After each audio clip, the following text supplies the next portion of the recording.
भाइयों, अगर आपकी गेहूं की फसल 45 से 85 दिन की हो चुकी है और खेत में अभी तक फुटाव यानी कले कम दिख रहे हैं, तो समझ लीजिए यही आखिरी मौका है। क्योंकि गेहूं में 50 दिन के बाद नया कला बनना लगभग बंद हो जाता है और जो कले इस समय बनते हैं वही आगे चलकर बालियों में बदलते हैं।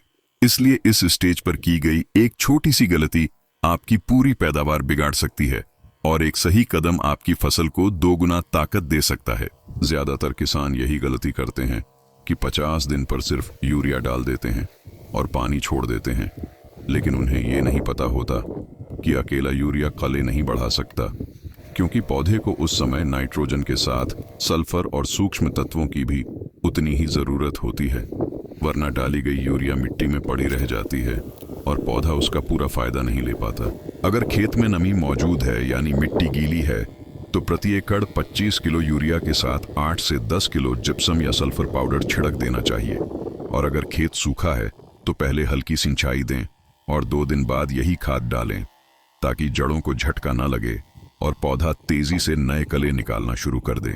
50 दिन पर कले बढ़ाने के लिए एक बहुत जरूरी काम पत्तों के जरिए पोषण देना होता है। इसलिए 50 से 52 दिन की अवस्था में 1 किलो जिंक 21% और 200 ग्राम बोरॉन को 200 लीटर पानी में घोलकर प्रति एकड़ फोलियर स्प्रे करना चाहिए, क्योंकि जिंक और बोरॉन पौधे के अंदर नई कलियों को सक्रिय करते हैं, जिससे एक पौधे से 7 से 10 तक कले निकलने की संभावना बढ़ जाती है। इस पूरी प्रक्रिया का विज्ञान यही है कि नाइट्रोजन पौधे की बढ़वार करती है, सल्फर नाइट्रोजन को पूरी तरह उपयोगी बनाता है और जिंक और बोरॉन पौधे के अंदर छुपी हुई कलियों को बाहर निकालने का काम करते हैं। इसलिए जिन खेतों में ये चारों पोषक तत्व सही समय पर मिल जाते हैं, वहां फुटाव अपने आप घना दिखाई देने लगता है। किसानों को इस समय 3 बड़ी गलतियों से जरूर बचना चाहिए। पहली, 50 दिन के बाद भारी सिंचाई करना। दूसरी, जरूरत से ज्यादा यूरिया डाल देना।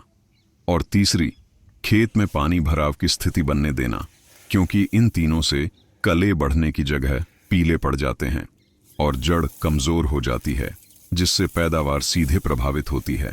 याद रखिए, गेहूं की फसल में कले जितने ज्यादा होंगे, बालियां उतनी ज्यादा निकलेंगी, और बालियां जितनी मजबूत होंगी, दाना उतना भारी होगा। इसलिए अगर आपने 50 दिन पर यह काम सही तरीके से कर लिया, तो समझिए आपकी आधी पैदावार वहीं तय हो गई। और यही वो राज है जो बड़े किसान आपसे कभी खुलकर नहीं बताते। अगर आपको ऐसी सच्ची और जमीनी खेती की जानकारी चाहिए जो व्हाट्सएप वाले फॉर्मूलों से अलग हो, तो वीडियो को लाइक करें, अपने किसान भाई के साथ शेयर करें और चैनल को सब्सक्राइब जरूर करें, क्योंकि यहाँ वही बताया जाता है जो खेत में आजमाया गया होता है और जिसका रिजल्ट खुद किसान देख चुका होता है।